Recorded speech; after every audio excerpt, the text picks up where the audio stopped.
மதி கிச்சனில் வேலையெல்லாம் முடிச்சுட்டு வந்து லேப்டாப்பில் ஜாப்க்கு அப்ளை பண்ணிகிட்ருக்காங்க. சுரேஷ் அங்கேருந்து வராரு. இந்த டைமில் என்ன பண்ணிகிட்ருக்க நீ லேப்டாப்பில்? மணி 11 ஆகுது. மதி உடனே சொல்கிறாங்க, நான் ஜாப்க்கு அப்ளை பண்ணிகிட்ருக்கேன். உங்களுக்கு தூக்கம் வந்தால் நீங்கள் தூங்குங்க, உங்களுக்கு டிஸ்டர்பாக இருந்தால் நான் போய் வெளியே உட்காந்துக்கிறேன் அப்படின்னு சொல்லிட்டு லேப்டாப்பை தூக்கிட்டு வெளியே போகிறாங்க. நாள் தானே ஆகுது, அதுக்குள்ளே இன்னொரு ஜாப்க்கு அப்ளை பண்ணுமா என்ன? கொஞ்ச நாள் கேப் விட்டுட்டு அதுக்கப்புறம் போகலாம்ல அப்படின்னு கேட்டோடனே மதி சொல்கிறாங்க, இல்லை இப்போ அப்ளை பண்ணாதான் நெக்ஸ்ட் அகாடமிக் இயர்லையாவது இன்டர்வியூக்கு கால்ஃபர் பண்ணுவாங்க அப்படின்னு சொன்னோடனே சுரேஷ் சொல்கிறாங்க, ஏன் நீ ப்ரொஃபஸர் ஜாப்க்கே தான் போகணுமா என்ன? இந்த டிஎன்பிஎஸ்சிக்கெலாம் உட்காந்து படித்து கவர்மெண்ட் ஜாப்க்கு ட்ரை பண்ணலாம்ல அப்படின்னு சுரேஷ் கிட்டோடனே மதி சொல்கிறாங்க, இந்த ஜாபே எனக்கு பெர்மனண்ட் ஆக வேண்டியது தான். பட் என்ன ரீசன்னு தெரியல. பெர்மனண்ட் பண்ணாமல் இருந்திருந்தா கூட பரவாயில்ல, பட் டெம்பரரி போஸ்ட்லேருந்தும் என்னை தூக்கிட்டாங்க. காலேஜ் முடித்ததுலேருந்தே இந்த ஜாப்க்கு தான் போயிட்டுருக்கேன். அதனால எனக்கு இது செட் ஆகிடுச்சு. அதுவும் இல்லாமல் எனக்கு இந்த ஜாப் தான் பிடிச்சிருக்கு. அப்படியே ட்ரை பண்ணாலும் இதே லைன்லேயே கவர்மெண்ட் ஜாப்க்கு ட்ரை பண்ணுவேன். பட் வேறு ஃபீல்டில் போகிற ஐடியா எனக்கு இல்லை அப்படின்னு மதி சொல்கிறாங்க. கிச்சன்லேருந்து மதி அப்படின்னு ராஜலட்சுமிகிட்ட இருந்து வேகமாக ஒரு குரல் வருது. சுரேஷ் வெளியே விடுறது, அம்மா என்னாச்சுமா, ஏன் இப்படி கத்துறீங்க? உன் பொண்டாட்டி பண்ணி வச்சிருக்க வேலையை நீயே வந்து பாரு. பால் அங்கே காய வச்சுட்டு இங்கே வந்து உட்காந்து என்ன பண்ணிட்டு இருக்கா? பால் எல்லாம் பொங்கி அடுப்பில் ஊற்றி கேஸே ஆஃப் ஆகிடுச்சு. இன்னும் கொஞ்சம் நேரம் போனால் சிலிண்டர் வெடித்து நம்மளாம் போயிருக்க வேண்டியதான் மேலே. இம்மா வாய் பேச தெரியுது. அந்த பாலை நிறுத்திட்டு அப்புறம் வந்து இங்கே வந்து வேலை பார்க்கக்கூடாதா? காலேஜுக்கு போகிறப்ப தான் லேப்டாப்பையே நோண்டிட்டு இருந்தான்னு பார்த்தா வீட்டில் இருக்கப்பையும் பொழுதுனிக்கும் லேப்டாப்பும் கையுமா தான் உட்காந்துருக்கா. அப்படி என்ன தான் இருக்குது அந்த லேப்டாப்பில்? ஆனால் அந்த பாலை மதி வைக்கவே இல்லை போல், மலர் வச்சுட்டு வந்திருக்காங்க. ஆனால் நம்ம அழகுமதி எதுவுமே பேசாமல் மலர் தான் வச்சுட்டு போயிருப்பாங்கன்னு தெரிஞ்சுக்கிட்டு நான் தெரியாமல் வச்சுட்டேன். சிம்மில் தான் வச்சுட்டு வந்தேன், அது எப்படி பொங்கி இருக்குன்னு தெரியலையே. சிம்மில் வச்சுட்டு வந்திருந்தா எப்படி பொங்கி இருக்கும்? அப்போ என்ன, நான் ஆனில் வச்சு பொங்க விட்டு உன்னை கூப்பிட்டு சொல்லிட்டு இருக்கேனா அப்படின்னு ராஜலட்சுமி சொல்ல, நான் வச்சேன் ஏதோ பொங்கிருச்சு, நீங்கள் ஹாலில் தானே உட்காந்துருந்தீங்க, ஏன் உங்களுக்கு பொங்குறப்ப சவுண்டு கேட்டிருக்காதா? அதை போய் ஆஃப் பண்ணியிருந்தீங்கன்னா இப்போ ஒன்றும் பிரச்சனை இல்லையா? இதுக்கு ஏன் இந்த டைமில் கூப்பிட்டு இவ்வளோ சத்தம் போட்டுட்ருக்கீங்க? யாரும் ஒன்றும் தெரிஞ்சே வச்சுட்டு வர மாட்டாங்க. தெரியாமல் நடக்கிறது எல்லாத்துக்குமே சகஜம்தான்.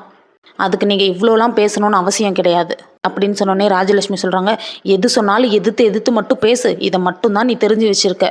நாளைக்கு காலையில் 5 மணிக்கெலாம் எழுந்திரிச்சு நீ தான் வாசல் தெளித்து கோலம் போடணும். 6 மணிக்கெலாம் எங்கள் 2 பேர்த்துக்கும் காஃபி வந்துடணும். எனக்கு காஃபி, மாமாவுக்கு டீ வேணும். என்ன புரிஞ்சுதா? காலேஜுக்கு போகிற நினப்பில் நீ பாட்டுக்கு படுத்து தூங்கிட்டு இருக்காத. நாளைக்கு காலையில் என்ன சமைக்கிறதுன்னு எங்கள்கிட்ட கேட்டுட்டு தான் இனிமேல் நீ சமைக்கணும். அப்புறம் மாமாவுக்கு இன்றைக்கே வாயிலாக ஒரு மாதிரி இருக்குன்னு சொன்னார். நாளைக்கு பாக்யராஜ் சிக்கன் வாங்கிட்டு வர சொல்லி சிக்கன் குழம்பு வச்சிரு, அப்புறம் வெஜ்ஜுக்கு ஏதாவது பண்ணிவிடு சரியா அப்படின்னு சொல்லிட்டு ராஜலட்சுமி கிளம்பிடுறாங்க. அதான் சிக்கன் சமைக்கிறோம்ல, அப்புறம் வெஜ்ஜு எதுக்கு தனியாக பண்ணணும்? என்னதான் சிக்கன் சாப்பிட்டாலும் எங்களுக்கு வெஜ்ஜும் வேணும். ரசம் வச்சுட்டு பொரியல் ஏதாவது பண்ணி வச்சுடு அப்படின்னு சொல்கிறாங்க. இதெல்லாம் ரொம்ப டூ மச் அப்படின்னு சொல்லிட்டு மது உள்ளுக்கு போயிட்டு சுரேஷ் கிட்ட கேட்குறாங்க, ஆமாம் எனக்கு ஒரு டவுட்டுங்க, ஏன் எப்போ பார்த்தாலும் நான்வெஜ்ஜு காய் எல்லாமே பாக்யராஜ் மாமாவே வாங்கிட்டு வராங்க, நீங்கள் இந்த வீட்டுக்கு எதுவுமே பண்ண மாட்டீங்களா? நான் பார்த்த வரைக்கும் அவரே தான் இந்த வீட்டுக்கு எல்லா செலவும் பண்ணுறாரு, எல்லாருமே வாங்கிட்டு வர்றாரு, நீங்கள் எதுவுமே பண்ண மாட்டீங்களே? நாளைக்கு காலையில் எழுந்திரிச்சு உங்கள் அம்மா கேட்ட மாதிரி நீங்களே போய் சிக்கனோ ஃபிஷ்ஷு எல்லாம் வாங்கிட்டு வந்துடுங்க, உங்களுக்கு என்ன வேணுமோ வாங்கிட்டு வந்துடுங்க, நான்லாம் போய் பாக்யராஜ் கிட்ட வாங்கிட்டு வர சொல்ல மாட்டேன் அப்படின்னு சொன்னோடனே சுரேஷ் சொல்கிறாங்க, என்னது நான் போய் வாங்கிட்டு வரணுமா? என்னெல்லாம் வாங்கிட்டு வர முடியாது, நானே இது வரைக்கும் கறி கடைக்கே போனது கிடையாது, அவன் தான் போவான், அதெல்லாம் எங்கள் அண்ணன்ட்ட சொல்லு, அவன் போய் வாங்கிட்டு வருவான். அதெல்லாம் எனக்கு தெரியாதுங்க, நீங்கள் போய் வாங்கிட்டு வந்தால் தான் நான் நாளைக்கு சமைப்பேன், இல்லைன்னா நான் நாளைக்கு சமைக்க மாட்டேன் அப்படின்னு சொல்லிட்டு மதி தூங்க போயிடுறாங்க. ஆனால் காலையில் மலர் எழுந்திரிக்கிறதுக்கு முன்னாடியே மதி எழுந்திரிச்சு வாசலுக்கெல்லாம் கோலம் போட்டு ராஜலட்சுமி கேட்ட மாதிரியே டீ காஃபி 2மே வச்சு கொடுத்துட்றாங்க. ராஜலட்சுமி கேட்குறாங்க, பரவாயில்லையே உனக்கு இவ்வளோ நல்லா காஃபி போட தெரியுமா? அப்போ இத்தனை நாளாக எங்களையெல்லாம் ஏமாற்றிட்டு இருந்திருக்க நீ. மலர் எழுந்திரிச்சு வந்து, மதி என்ன மதி எல்லா வேலையும் நீங்களே முடிச்சிட்டிங்க போல், காஃபிலாம் போட்டிங்களா அப்படின்னு சொன்னோடனே மதி இருந்துக்கிட்டு, ஆமாங்க நானே இன்னைக்கு காஃபி போட்டேன், இந்தாங்க நீங்களும் காஃபி குடிங்க அப்படின்னு சொல்கிறாங்க. என்னது காஃபியா? எனக்கா? இந்த டைம்லையா? ஆமாங்க உங்களுக்கு தான் போட்டேன் குடிங்க. இந்த டைமில் நான் இன்ன வரைக்கும் காஃபி குடித்ததே இல்லை மலர், எல்லா வேலையும் முடிச்சுட்டு தான் குடிப்பேன், பரவாயில்ல இன்றைக்கி நீங்கள் ஃபஸ்ட்டு காஃபி குடிங்க அப்படின்னு சொல்லிட்டு மதி காஃபி கொடுக்கவும் மலர் குடிச்சிடுறாங்க. லட்சுமி உடனே மலர்கிட்ட, பாக்யராஜ் என்ன பண்ணுறான், தூங்கி எழுந்திரிச்சிட்டானா? அவனை போய் சிக்கனும் மீனும் வாங்கிட்டு வர சொல்லு, மாமா நேத்தே வாயிலாம் ஒரு மாதிரி இருக்குன்னு சொன்னார், மதி சமைச்சிருவா.